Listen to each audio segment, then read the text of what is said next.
em marcha. E disse-nos Jesus: aquele que se propuser a encontrar-me, tome a sua cruz e siga-me os passos. Aprendeste as afirmações do Senhor e prometestes servir na causa do bem. De começo sobraram esperanças, alegrias indefiníveis se te derramaram da alma. Entretanto, a viagem da subida, acompanhando o eterno benfeitor, assumiu aspectos inesperados. Dificuldades apareceram e testes complicados de fé ativa se te mostram a cada dia. Repontam ciladas e tropeços. Horas surgem nas quais as tuas construções íntimas parecem desabar. No entanto, continua aprendendo e auxiliando. Vozes acomodatícias se te fazem ouvir. Apesar de tudo, não pares e segue sempre. Em muitos episódios do caminho, o desânimo te convida ao repouso. Ouves companheiros que se marginalizaram no desalento, superestimam os entraves da jornada que se faz mais difícil. Ainda assim, confia no Senhor e não te imobilizes. Não contes amarguras, considera as bênçãos que usufruis. Sustenta a cruz das provas que te honorifica sem deixá-la cair no chão da inércia. Lembra-te de que o Senhor segue à nossa frente. Ainda mesmo sob as pedradas da incompreensão, esquece o mal e faze o bem. Haja o que houver, não retrocedas. E quando, porventura, as trevas te pareçam adensar em derredor de teus passos, recorda que a sombra espessa da meia-noite é sempre o anúncio de novo alvorecer. Emmanuel, do livro Espera Servindo, psicografia de Francisco Cândido Xavier. Olá, meus amigos, meus irmãos, estamos chegando para uma nova semana, neste dia 24 de maio do ano de 2021, hoje uma segunda-feira.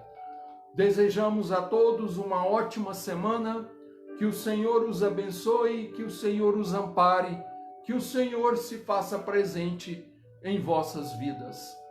Nós vamos fazer a nossa oração inicial, lembrando, como costumeiramente fazemos, aos irmãos que desejarem, colocarem aí do lado o seu copo com água ou a sua garrafinha com água, para que nós possamos pedir a fluidificação da mesma ao final do nosso culto. Então vamos todos fechar os nossos olhos, elevar o nosso pensamento até nosso Senhor Jesus Cristo, agradecendo ao Senhor, antes de mais nada, pelas nossas vidas, por termos reencarnado uma vez mais, por este novo dia que está começando, uma nova semana, que ela seja de esperanças novas, que ela seja de realizações, que ela seja de paz, de harmonia e fraternidade para todos nós. Senhor Jesus, aqui nos encontramos, Senhor, mais uma vez reunidos em vosso nome, crentes na vossa presença entre nós, através de seus mensageiros espirituais e nossos anjos de guarda. Rogamos a vós, Senhor, a proteção e o amparo para todos nós que nos encontramos reunidos nesta pequena sala virtual. Ampare e proteja, Senhor, os nossos lares, as nossas famílias. Ampare, Senhor, a cada lar da vizinhança, especialmente aqueles onde houver pessoas enfermas e mais necessitadas do que nós. Abençoe, Senhor, a todos os enfermos espalhados por todos os manicômios e hospitais, pelas enfermarias e pelas UTIs.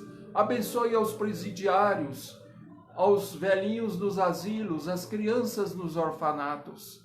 Abençoe, Senhor, aos moradores de rua e a todos os espíritos suicidas. Abençoe, Senhor, aos médicos, enfermeiros, profissionais de saúde, a todos aqueles que estão à frente no combate desta doença. E assim, Senhor, em vosso nome, em nome de nossa Mãe Maria Santíssima, do anjo da guarda dos nossos lares, rogamos, Senhor, a vossa proteção e o amparo para a nossa reunião e pedimos a vossa permissão para darmos início ao nosso culto desta segunda-feira, que assim seja. A mensagem que nós acabamos de ler agora no início, em marcha, do Emmanuel, ele vem nos concitar sobre a coragem de seguirmos adiante, mesmo diante dos empecilhos, das dificuldades, das amarras que nós ainda encontramos dentro de nós, das nossas limitações, que são tantas, das imperfeições que ainda insistimos em cultivar, herança de reencarnações e reencarnações passadas, que vimos trazendo dentro de nós, nos prendendo a costumes e a instintos, que nos ligam ao atraso espiritual. Então Emmanuel nos concita a seguirmos adiante, Ele ainda afiança que o Senhor se encontra lá na frente, à nossa espera, que o Senhor já fez esse percurso que nós estamos realizando e Ele venceu, Como está escrito no Evangelho de João, Tereis atribulações no mundo, mas tendes fé, tendes bom ânimo, eu venci o mundo. Então nós também poderemos vencer de acordo com a nossa fé, com a nossa capacidade de resiliência, ou seja, de contornarmos os obstáculos, nos assemelhando assim aos rios da terra que encontram o mar porque aprenderam a contornar os obstáculos. E por que nós estamos falando, fazendo essas reflexões? Porque o texto que nós vamos ler hoje, nós vamos sair um pouco, do nosso hábito costumeiro de lermos sempre o Evangelho segundo o Espiritismo, mas hoje nós vamos tratar especialmente, de uma figura, de uma pessoa que soube lutar contra si mesmo, contra os seus erros, contra os seus defeitos, que ele soube ter coragem de seguir adiante. Nós estamos nos referindo a Saulo de Tarso, que passou para a história e para a posteridade com o nome latino de Paulo, Paulo de Tarso. E sem esse homem, sem essa coragem, sua coragem, hoje nós não estaríamos aqui. Hoje nós não estaríamos falando sobre Jesus, sobre o seu Evangelho, sobre as esperanças do futuro, no porvir, Paulo de Tarso é que nos deu essa esperança, que nos trouxe essa luz. Mas antes que ele fizesse isso, ele sofreu muito, Ele teve que passar por muitas dificuldades, A partir do momento em que ele cai de joelhos às portas de Damasco, Quando o Senhor o convoca, do seu mundo de trevas, do seu mundo preso dentro de si próprio, que Jesus faz a famosa pergunta: por que me persegues? E Saulo vai responder apenas, já cego, sem conseguir ver nada, mostrando a nossa cegueira espiritual. Saulo ainda tem forças para perguntar: quem sois, Senhor? Né? E Jesus então vai dizer: eu sou o Jesus que tu persegues. Então, naquele momento, né, houve a capitulação daquele homem que estava se dirigindo a Damasco em perseguição aos cristãos, mais especificamente a um cristão, né, a um seguidor de Jesus de nome Ananias, né, que era o líder da comunidade nascente na cidade de Damasco, na Síria, né? Então Saulo, quando ele recebe essa resposta, né, de volta à sua pergunta, ele tem uma capitulação total, ele faz uma reflexão ali em frações de segundo e ele se vê, né, diante da verdade, diante da luz que o havia enceguecido, mostrando a sua pequenez espiritual. Então, ele, né, numa demonstração de como nós devemos agir diante das dificuldades da vida que nos são impostas, diante de obstáculos que aparentemente, né, parecem ser intransponíveis, Saulo pergunta: Senhor, o que queres que eu faça? Então Jesus vai responder a ele que ele queria que ele entrasse na cidade e lá seria dito a ele o que ele deveria fazer. Isso está narrado em Atos dos Apóstolos e está também narrado no livro, com mais detalhes, no livro de Emmanuel, né? Na verdadeira obra-prima de Emmanuel, chamada Paulo e Estevão, né? Que foi ditado ao Chico através da psicografia e que se transformou talvez no livro espírita, ao lado de Nosso Lar, mais lido, mais comentado, né? Até mesmo por aqueles que não são espíritas ou que não se consideram espíritas. Então, Saulo é encaminhado, né? Ele já está cego, né? Mostrando que talvez nós todos passaremos por essa cegueira espiritual, né? Até que escamas caiam dos nossos olhos, né? Até que nós nos decidamos pelo nosso verdadeiro caminho, pela nossa verdadeira fé, né? E aquele mesmo Ananias que ele iria perseguir, que ele iria prender, é enviado por Jesus. Jesus aparece a ele em uma visão e pede a ele que fosse lá. Fala para Ananias onde Saulo estaria, né? E pede que ele fosse lá curá-lo da sua cegueira, porque ele precisaria muito dele, né? E interessante é que Jesus vai falar, né, em resposta a um questionamento que Ananias faz, porque quando Jesus pede que Ananias fosse lá, né, curar Saulo de Tarso, ele vai falar assim: mas Senhor, não é esse aquele que está vindo nos perseguir? Né? Como querendo dizer, não é esse que veio atrás de mim? Né? E Jesus então responde a ele, né, que ele fizesse o que ele estava pedindo, porque era necessário que Saulo padecesse muitas coisas por amor ao seu nome. E quantas e quantas coisas nós não haveremos de padecer por amor a Jesus, por amor ao seu nome, por amor ao seu ideal. E será que estamos realmente preparados para esse padecimento, para essa luta que nós haveremos de enfrentar, não contra os outros, mas é a maior luta que nós enfrentaremos na nossa existência de espíritos imortais. É a luta contra as nossas imperfeições, contra os nossos erros, contra nós mesmos, né? E depois disso, Saulo se retira, ele vai ficar em meditação por uns 3 anos, né, no deserto de Palmira. Ele volta a ser um simples tecelão, né? E isso é uma coisa que as sociedades modernas perderam ao longo do tempo.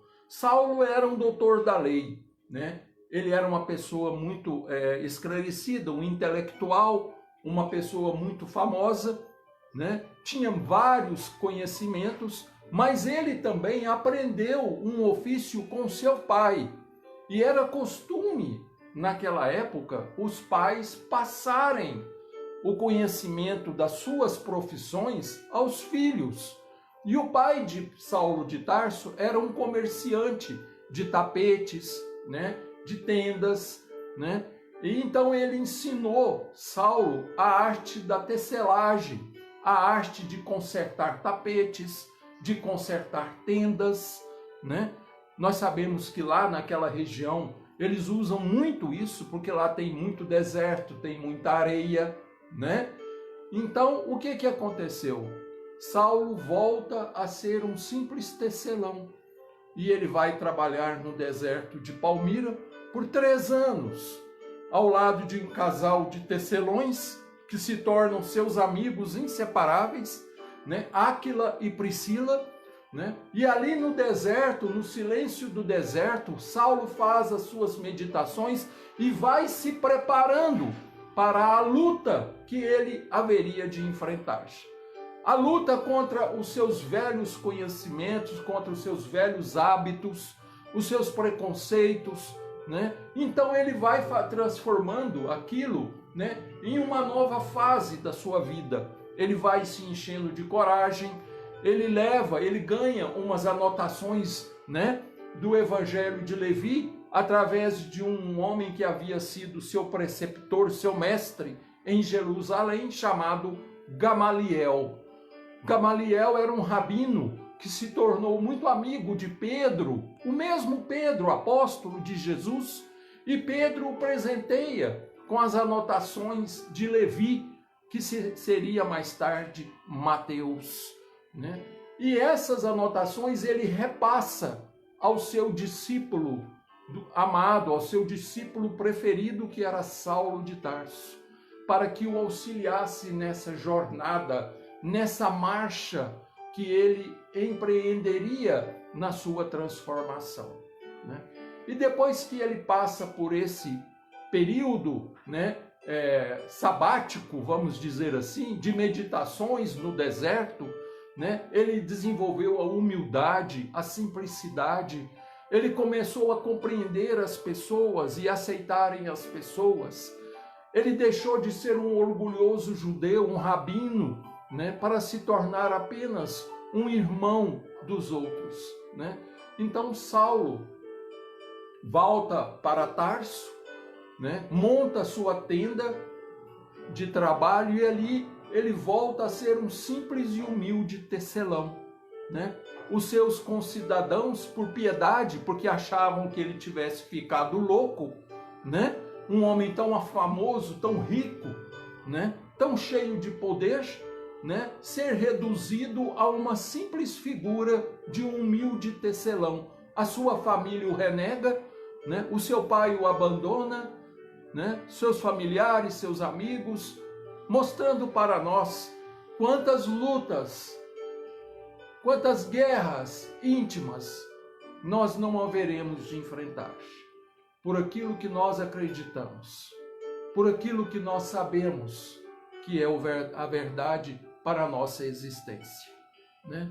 E um belo dia, eis que chega até Tarso para buscá-lo a figura daquele que seria o seu maior amigo naquele instante da sua vida, aquele que iria começar as primeiras viagens, as primeiras peregrinações de Paulo por todo o Mediterrâneo, por toda a Ásia Menor, né? Que era Barnabé, né? Barnabé era um cipriota, ele era do Chipre, né? Ele era irmão de Maria Marcos, que era nada mais, nada menos do que a mãe de João Marcos, que viria a ser mais tarde o evangelista Marcos, né? Então Barnabé era tio de Marcos, e ele vai buscar Saulo de Tarso, né, a pedido de Pedro, né, porque todos os apóstolos já haviam descoberto, né, já haviam sabido da notícia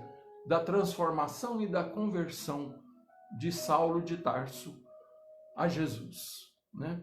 Então, o trecho que nós iremos ler aqui agora, em Atos dos Apóstolos, refere-se às primeiras pregações de Paulo junto a Barnabé, né? Principalmente na cidade de Antioquia, que transformar-se-ia na maior igreja, né, da era antiga, do mundo antigo, depois da Casa do Caminho, que foi, na realidade, o primeiro agrupamento cristão na face da terra, né? A Casa do Caminho nada mais era do que a residência de Pedro em Jerusalém, que foi transformada em um local onde se recebiam os doentes, os mendigos, né? Os estropiados, e ali eles recebiam amparo, recebiam orações, recebiam cuidados, né? Mas Antioquia, que está situada onde hoje é a Turquia, né?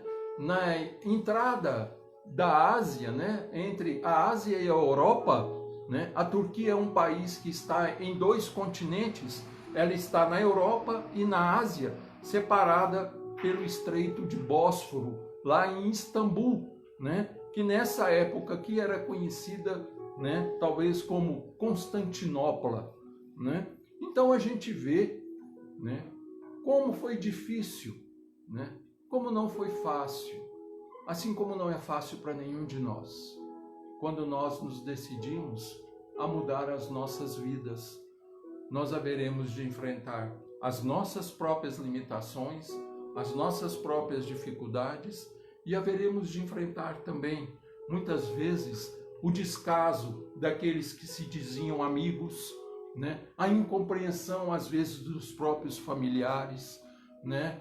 A intolerância de velhos companheiros, né? Mostrando aquilo que eu sempre digo, aquilo que eu já falei algumas vezes, que a nossa jornada evolutiva, ela é solitária.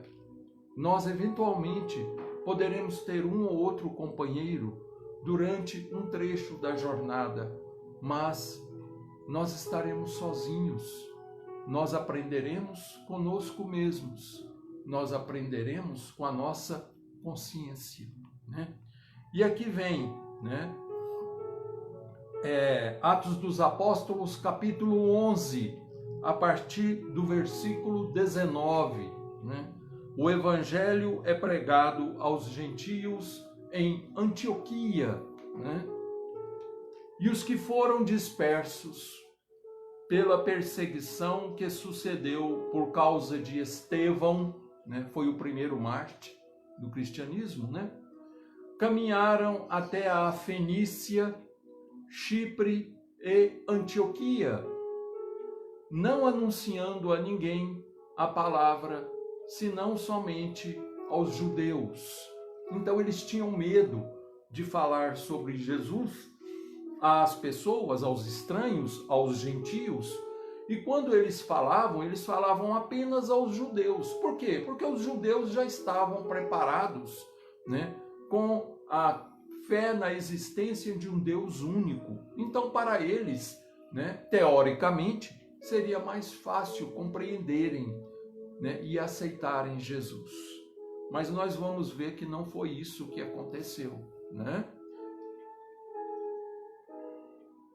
E havia entre eles alguns varões de Chipre e de Cirene, os quais, entrando em Antioquia, falaram aos gregos, anunciando o Senhor Jesus. E a mão do Senhor era com eles, e grande número creu e se converteu ao Senhor. E chegou a fama destas coisas aos ouvidos da igreja que estava em Jerusalém. E enviaram Barnabé até Antioquia, o qual, quando chegou e viu a graça de Deus, se alegrou e exortou a todos a que, com firmeza de coração, permanecessem no Senhor. Porque era homem de bem e cheio do Espírito Santo e de fé. E muita gente se uniu ao Senhor. E partiu Barnabé para Tarso a buscar Saulo, e, achando-o, o conduziu para Antioquia. Voltamos. E sucedeu que todo um ano se reuniram naquela igreja muita gente. Em Antioquia foram os discípulos pela primeira vez chamados cristãos, né? E isso nós devemos a Lucas. Foi Lucas quem sugeriu que os seguidores de Jesus não fossem mais chamados como os homens do caminho, né? Mas sim como cristãos. E isso ficou para todo sempre, né? Graças, né, à boa intenção, né, à ideia de Lucas. Naqueles dias desceram profetas de Jerusalém para Antioquia, e levantando-se um deles, por nome Ágabo, dava a entender pelo Espírito que haveria uma grande fome em todo o mundo, e isso aconteceu no tempo de Cláudio César. E os discípulos determinaram mandar cada um, conforme o que pudesse, socorro aos irmãos que habitavam na Judéia. O que eles com efeito fizeram, enviando-o aos anciãos por mão de Barnabé e de Saulo. Então aqui é o início das peregrinações, das viagens de Paulo de Tarso, né?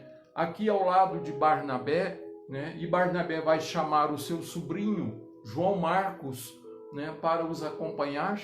Paulo e Barnabé começam as primeiras viagens, né? Eles começam pelo Chipre, depois eles adentram a Ásia Menor, né? Então nós vemos, aqui eu quis trazer para nós todos hoje, como foi difícil para Paulo de Tarso, como foi difícil para ele essa transformação, um homem que era cheio de vida, cheio de riquezas, ele era um atleta, né? Saulo corria de biga, né, nos estádios, né? Quem assistiu aquele filme Ben-Hur vai se lembrar daquelas corridas de biga. Saulo era um atleta, ele corria com aquelas bigas, né? O Haroldo Dutra Dias, né, em uma de suas explanações, ele nos diz que se fosse nos dias de hoje, nós diríamos que Saulo era um saradão, né? Ele tinha um físico muito avantajado, né? Um conhecimento medonho, ele falava várias línguas, né? Saulo era um poliglota, ele tinha várias culturas, ele tinha o conhecimento judaico, porque ele foi criado em Tarso por uma família judia. Seu pai era judeu. Tarso era o lugar onde tinha as melhores universidades do período antigo, ao lado de Alexandria, no Egito, né? E Saulo estudou com os melhores professores, os melhores mestres gregos. Tarso era uma colônia grega que posteriormente passou às mãos dos romanos, certo? E Saulo, ele tinha, na realidade, né, ele possuía 3 nacionalidades. Ele era judeu, pela questão da fé, né, pela questão do conhecimento, do lugar onde ele foi criado. Ele era um grego, né, tanto é assim que ele falava grego, né?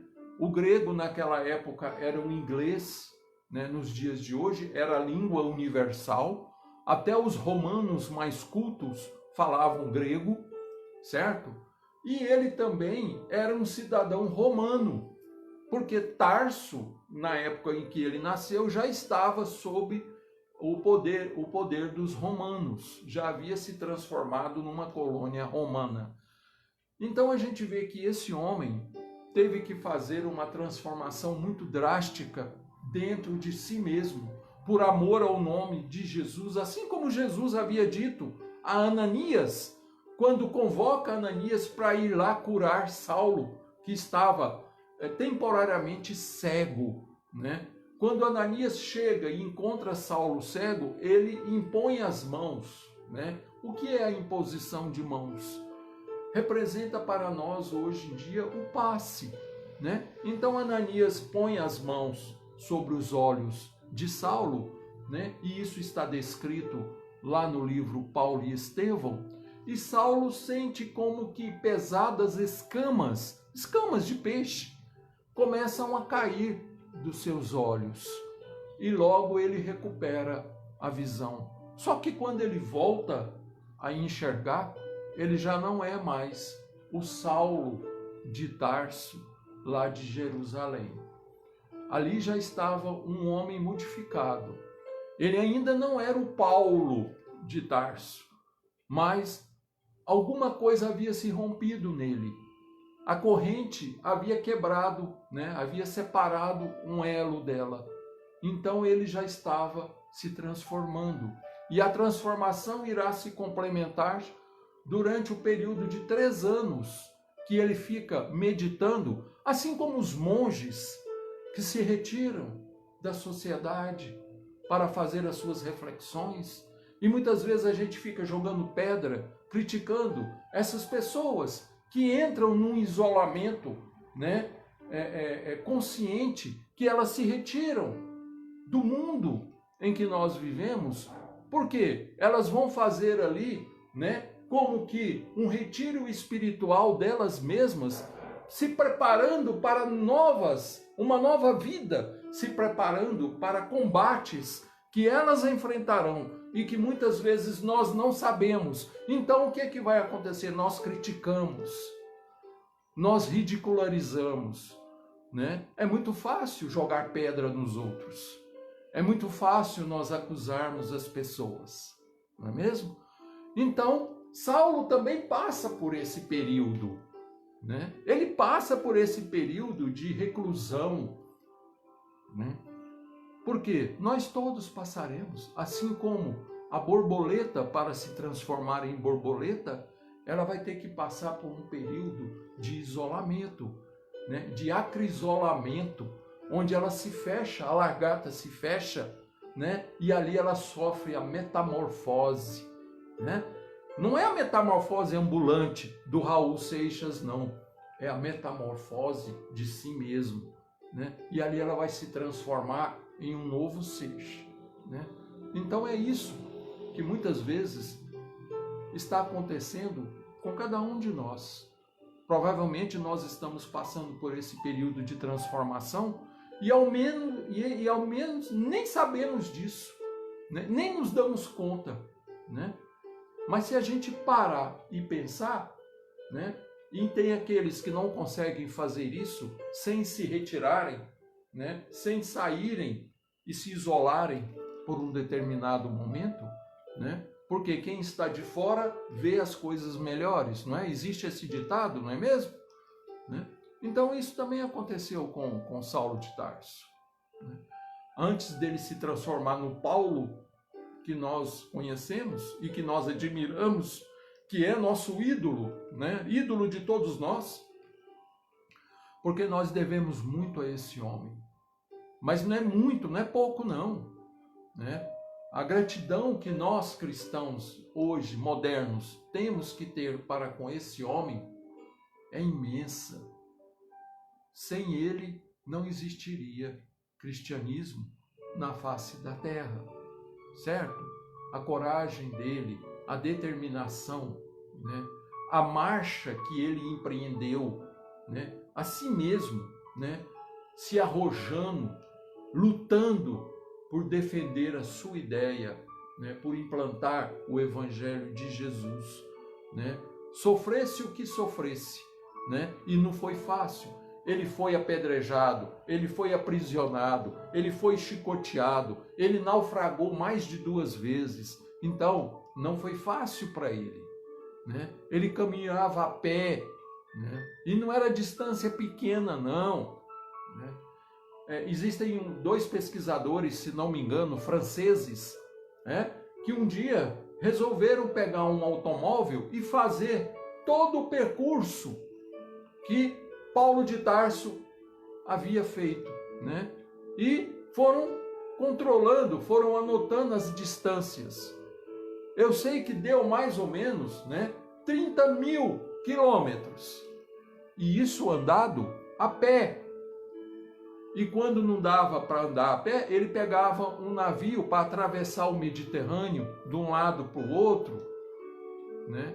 Ele andava a pé, não era fácil, né? Por isso surgiram as epístolas, né? Porque quando ele chegava de uma viagem, de um lugar, e essa viagem durava às vezes um ano e meio. Então, quando ele saía de um lugar que ele conseguia chegar até o destino dele, já havia se passado mais de um ano. Aí, quando ele chegava lá, já havia um emissário daquele lugar onde ele havia saído pedindo para ele voltar. Aí ele falou: eu não dou conta, assim eu não aguento, né? Foi aí que Jesus intuiu a Paulo através de Estevão, né? Justamente Estevão, aquele que ele havia ajudado a ser apedrejado quando ele ainda era Saulo. Estevão vai caminhar com ele espiritualmente por 30 anos, né? Repassando a ele a vontade de Jesus, as ideias de Jesus. E Jesus intui a Paulo para que escrevesse as famosas epístolas. Assim ele não precisava ficar andando tanto. As distâncias eram muito grandes.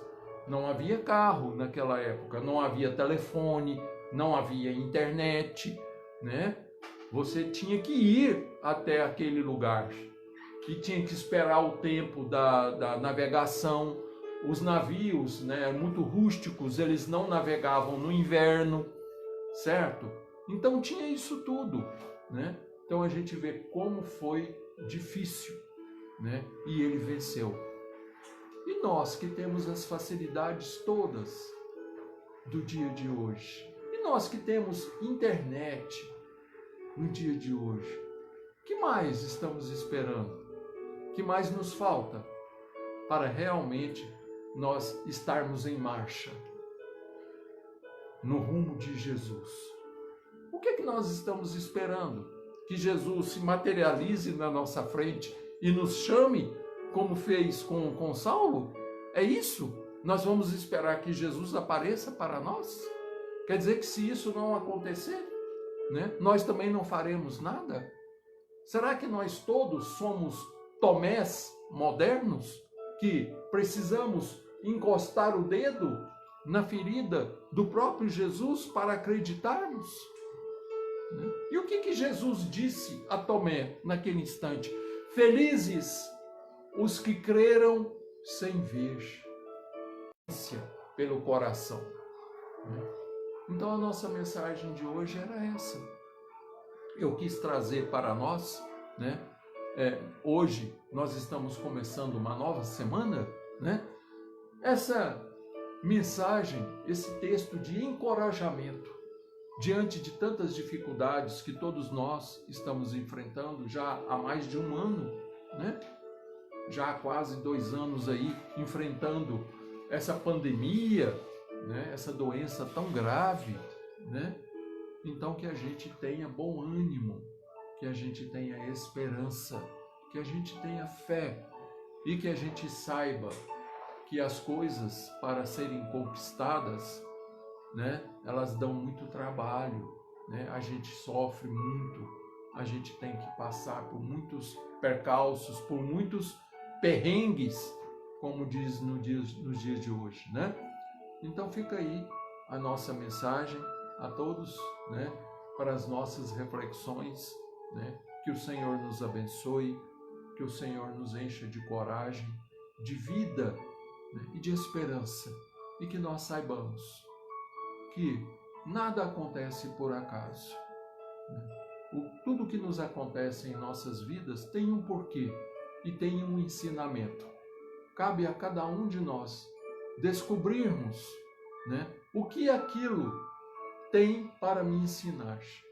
E não ficarmos reclamando diante de uma dificuldade, diante de uma enfermidade, né? Diante de uma perda, né? Que nós possamos questionar o seguinte: o que eu tenho a aprender com essa situação?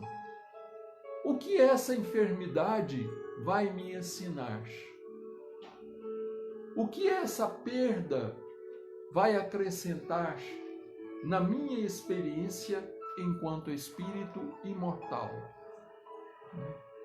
E que o exemplo, né, a figura de um Paulo de Tarso fique perenemente gravada nos nossos corações. Ele não desistiu, né? Se ele houvesse desistido à primeira pedrada que ele levou, o que seria de nós? Se ele tivesse desistido ao primeiro naufrágio que ele enfrentou, o que seria do Evangelho de Jesus? Né? Pensemos nisso. Se hoje eu estou aqui conversando com vocês, é porque houve um tempo em que homens e mulheres de coragem renunciaram às suas vidas por amor a Jesus. Nós não precisamos renunciar às nossas vidas, mas nós temos que, pelo menos, cumprir o nosso papel de cristãos, né, de verdadeiros cristãos. Agradeço a caridade de todos, né, que permaneceram aqui nesta sala conosco no dia de hoje, que estão aí nos vendo e ouvindo. Rogo a Jesus que os ampare, que os fortaleça cada vez mais, e sou eternamente grato, né, à amizade de vocês, ao carinho e a essa energia que vocês repassam a nós, para que nós possamos continuar caminhando, para que nós possamos continuar. Senhor Jesus, abençoe e ampare, Senhor, a todos esses irmãos que estão conectados conosco nesse instante. Envolva-os, Senhor, nas vossas vibrações de amor e de misericórdia. Proteja, Senhor, os seus caminhos, as suas vidas, os seus lares. Que a vossa luz, Senhor, nos ilumine e nos livre das más tendências, dos caminhos do erro. Dai-nos força, Senhor, para que nós possamos seguir no caminho do bem, da fraternidade e do amor. Proteja, Senhor, a todos os que sofrem, sejam eles encarnados ou desencarnados. Proteja, Senhor, também aqueles que se dizem nossos inimigos, que ainda nos perseguem. Envolva-os, Senhor, com a vossa luz, pois que também são filhos de Deus.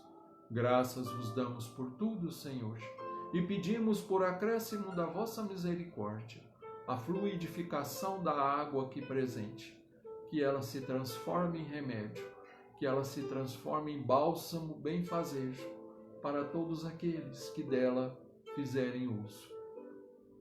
Graças vos damos, Senhor. Muito obrigado, hoje, agora e sempre. Que assim seja. Então, pessoal, muito obrigado a todos vocês. Uma excelente segunda-feira a todos. Ótima semana, né? Tudo de bom a vocês, tá? Beijo no coração de todos e até amanhã, neste mesmo horário, se Deus assim o permitir, né? Logo mais às 18 horas, também com a graça de Deus, estaremos com mais uma Hora do Ângelus, na nossa página pessoal do Facebook, Eudes Vieira Júnior, né? E logo mais às 19h30, nas páginas do Facebook do Grupo Espírita Libertação, nós teremos mais uma reunião pública virtual. Hoje nós teremos como convidado o nosso irmão, nosso amigo Luiz Fernando, lá de Goiânia, né? Então, fiquem com Deus. Tchau, tchau. Muito obrigado.